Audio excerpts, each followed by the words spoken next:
শ্রীকৃষ্ণ চৈতন্য প্রভু নিত্যানন্দ শ্রী অদ্বৈত গদাধর শিবাসাদি গৌর ভক্তবৃন্দ। হে আমার কৃষ্ণানুরাগী সজ্জন গৌর ভক্ত মণ্ডলী, সবার চরণে সাষ্টাঙ্গ ধন্যবাদ প্রণতি জ্ঞাপন করি। মহাজনগণ বলেছেন, হরি বিনে পথ নাই আর করি বিনে হাট নাই। আমরা সব দাহের সময় বা সব যাত্রার সময় আমরা আমাদের শোনা যায় বল হরি হরি বল। কেন শৈবরা বলছে না কেন বল শিব শিব বল? শাক্তরা বলছে না কেন বল কালী বল হল? যে বা যারা কখনো বদনে হরিনাম করেনি, শেষের দিনে তার মুখে হরিনাম উচ্চারিত হবে না। রোগ আক্রমণের আগে যেমন প্রতিরোধক টিকা বা ভ্যাকসিন নিতে হয়, তেমনি দুঃখ কষ্ট ও অশান্তি আসার আগে সময় থাকে যদি আমরা ভগবানের প্রতি অনুরাগ আনুগত্য স্বীকার করি, তার কৃপা দৃষ্টি পেতে গেলে ভগবানের নাম নিষ্ঠভাবে করতে হবে। যার মুখে ভাই হরি কথা নাই, তার কাছে তুমি যেও না। যার মুখ হেরি ভুলে যাবে হরি, তার মুখ পানে চেও না। কদিন রহিবে ভব মাঝে আর, অবিলম্বে কর যাহা করিবার। পরের কথায় কি বা আসে যায়, মিছে দাগা তুমি পেও না। কে তোমাকে কবে কি কথা কহিবে, সে কথা ভাবিলে আর কি চলিবে। বিপদে সম্পদে রাখিবে যে পদে, তার পদ তুমি ভুলো না। কেবল হরি কথা কও, হরি গুণ গাও, হরি নাম রসে সদা মত হও। হরি নাম গীতি গাও নীতি নীতি, অন্য কোন গীতি গেও না।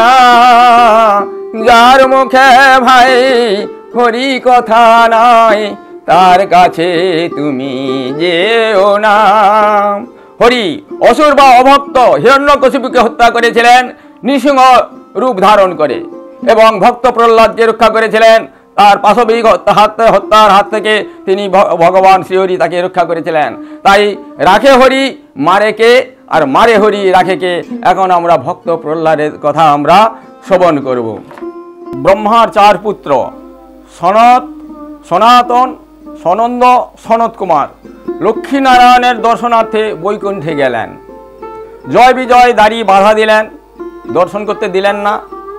তাই তারা অভিশাপ দিলেন, অসুরকুলে জন্ম নেবে, শত্রুরূপে জন্মালে 4 যুগে মুক্তি হবে, আর মিত্ররূপে জন্মগ্রহণ করলে বহু জন্ম তোমাদের পরে মুক্তি হবে। তাই প্রথম জন্ম শত্রুরূপে জন্মালেন কশ্যপ অদিতির পুত্রদ্বয় রূপে, সত্যযুগে হিরণ্যাক্ষ ও হিরণ্যকশিপু রূপে। দ্বিতীয় জন্ম ত্রেতা যুগে রাবণ ও কুম্ভকর্ণ রূপে। তৃতীয় জন্মে দ্বাপর যুগে দন্তবক্র ও শিশুপাল রূপে, এবং চতুর্থ জন্ম কলিযুগে জগাই ও মাধাই হয়ে তাদের মুক্তি লাভ হলো। শ্রী বিষ্ণু বরাহ মূর্তি ধারণ করে হিরণ্যাক্ষকে বধ করলে প্রতিহিংসায় জ্বলে উঠল হিরণ্যকশিপু। মন্দর পর্বতে ব্রহ্মার উদ্দেশ্যে অমর বরের জন্য কঠোর তপস্যা করলেন হিরণ্যকশিপু। তার মস্তক হইতে ধোঁয়া ও আগুন বাহির হইল, পৃথিবী কেঁপে উঠল। দেবতারা ব্রহ্মলোকে ব্রহ্মার নিকট প্রতিবিধানের জন্য আপত্তি জানালো। ব্রহ্মা মন্দর পর্বতে গিয়া বর দিতে চাইলেন, হিরণ্য অমর বর চাইল। ব্রহ্মা বললেন, জগতে কাউকেও অমর বর দেওয়া হয় না, তুমি অন্য কোনো বর চাও। হিরণ্য কৌশল করে চাইল, স্থলে জলে আকাশে যেন আমার মৃত্যু না হয়, জলে ঘরে এবং বাহিরে যেন আমার মৃত্যু না হয়, দিবসে এবং রাত্রিতেও যেন না আমার মৃত্যু হয়, সৃষ্টির কোনো প্রাণীর দ্বারা যেন না আমার মৃত্যু হয়, কোনো অস্ত্রের দ্বারা যেন আমার মৃত্যু না হয়, যুদ্ধে কেহ যেন আমাকে পরাজিত না করতে পারে। ব্রহ্মা তখন বললেন, তথাস্তু, তাই হবে। হিরণ্য ভাবল, আমি এক প্রকার অমর। ফিরে এসে নিজ রাজ্যে হিরণ্যাক্ষ বধের কথা ভেবে ভেবে বিষ্ণু বিদ্বেষী হয়ে ত্রিভুবনে সবাইকে পরাজিত করল।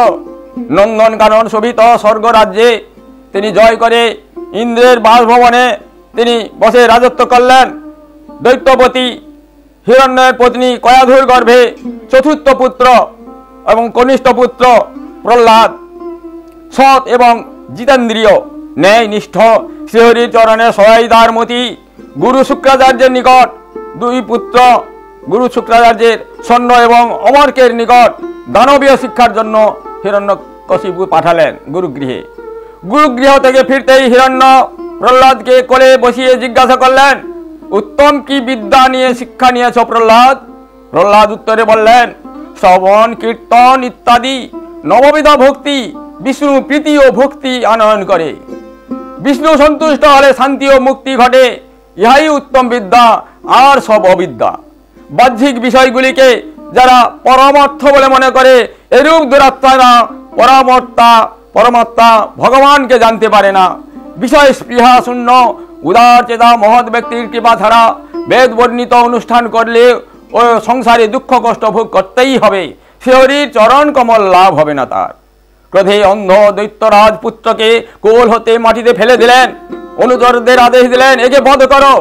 প্রথম নিধনের জন্য কয়েকদিন অনাহারে রাখলেন, পরে মত্ত হস্তির পদতলে ফেলে দিলেন, তারপর পাহাড়ের চূড়া থেকে ফেলে দিলেন, তারপর কটু বিষ তীব্র বিষ প্রয়োগ করা হলো, জলে নিক্ষেপ করা হলো, পাথর চাপা দিয়ে মারতে চেষ্টা করলেন, কিন্তু কোথাও তার মৃত্যু হলো না। প্রহ্লাদ জন্ম মৃত্যু বিষয়ে তত্ত্বজ্ঞান বললেন, জন্ম মৃত্যু সবই ভগবানের হাতে, মনুষ্য জন্ম বড়ই দুর্লভ। ভাগবত ধর্ম জন্ম মৃত্যু সবাই ভগবানের হাতে। ভাগবত ধর্ম যৌবনেতে করতে হয় হরি ভজে, যৌবনেতে হরি ভজে হরি পাওয়ার আছে, আর বার্ধক্যেতে হরি ভজে জমের তর আছে।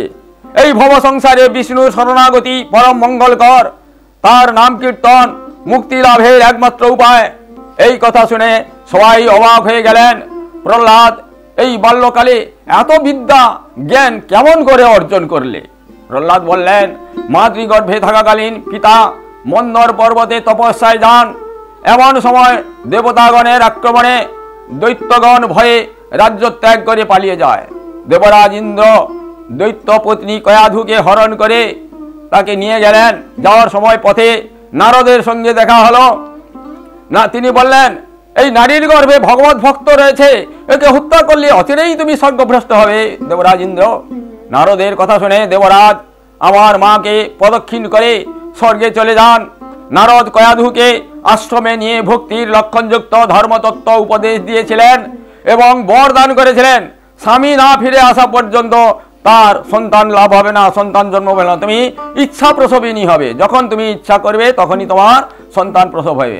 আমি গর্ভে থেকেই ভক্তি তত্ত্ব সব শুনেছি, সেই স্মৃতি আমার মনে আছে। প্রহ্লাদ উপস্থিত সবাইকে বললেন, হে বন্ধুগণ, জন্ম মৃত্যুর আবর্তন বিনাশ করবার জন্য শাস্ত্রে অনেক উপায় বর্ণিত আছে। তার মধ্যে ভক্তিযোগকেই দেবর্ষি নারদ শ্রেষ্ঠ উপায় বলেছেন। ভক্তিযোগের দ্বারা ভগবানের নিষ্কাম প্রীতি জন্মে। গুরু সেবা, ভক্তি, সাধুসঙ্গ, ভগবানের আরাধনা, শ্রদ্ধ সহকারে শ্রীহরির সেবা করা, গুণকীর্তন, শ্রী গোবিন্দের পাদপদ্ম চিন্তন, শ্রীমূর্তি দর্শন, পূজন ও বন্দনা, সকল প্রাণীতেই শ্রীহরির বিরাজমান এমন মনে করাই হচ্ছে প্রকৃত ধর্ম। কাউকে হিংসা বা হত্যা না করা অধর্ম করা হচ্ছে ধর্ম নয়। পঞ্চেন্দ্রিয় ও ষড়রিপুকে বশীভূত করলে ভক্তি লাভ হয়। এই ভক্তির দ্বারা শ্রী গোবিন্দ চরণে চিত্ত সমর্পণ করা যায়।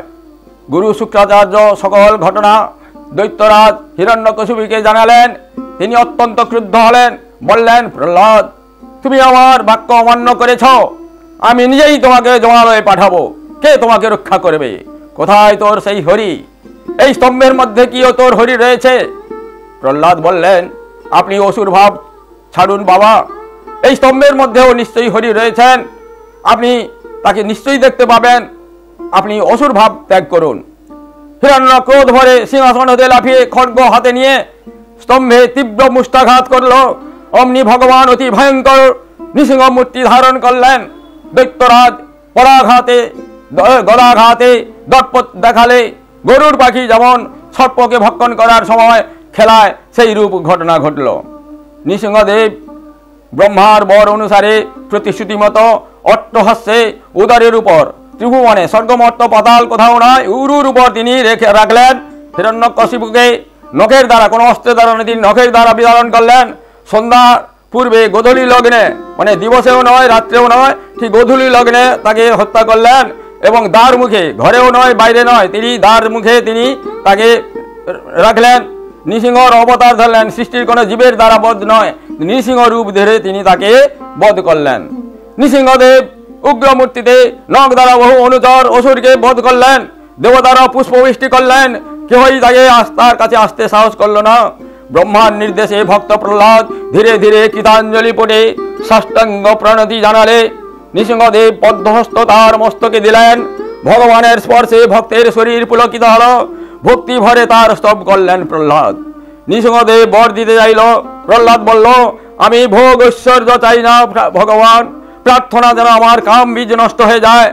আপনার প্রতি বিদ্বেষ হেতু পিতাকে আপনি রক্ষা করুন, পিতাকে আপনি কৃপা করুন। কঠোর ভাবে ভগবানের স্তব করলেন প্রহ্লাদ।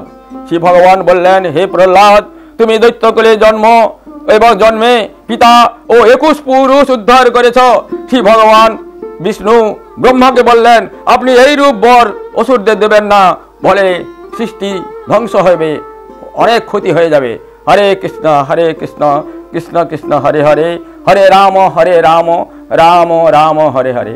নমস্তে নরসিংহায় প্রহ্লাদায়নে, হিরণ্যকশিপুর বক্ষ শিলাটঙ্কন কালয়ে। ইত নৃসিংহ পরত নৃসিংহ, যত যত যামি তত নৃসিংহ। বহির নৃসিংহ হৃদয় নৃসিংহ, নৃসিংহ মাদিন শরণ প্রপদে। তব কর কমল বরে নখা মধুভূত সিংহ, দলিত হিরণ্যকশিপু তনু ভিঙ্গম। কেশবাধিতা নরহরি রূপ, জয় জগদীশ হরে, জয় জগদীশ হরে।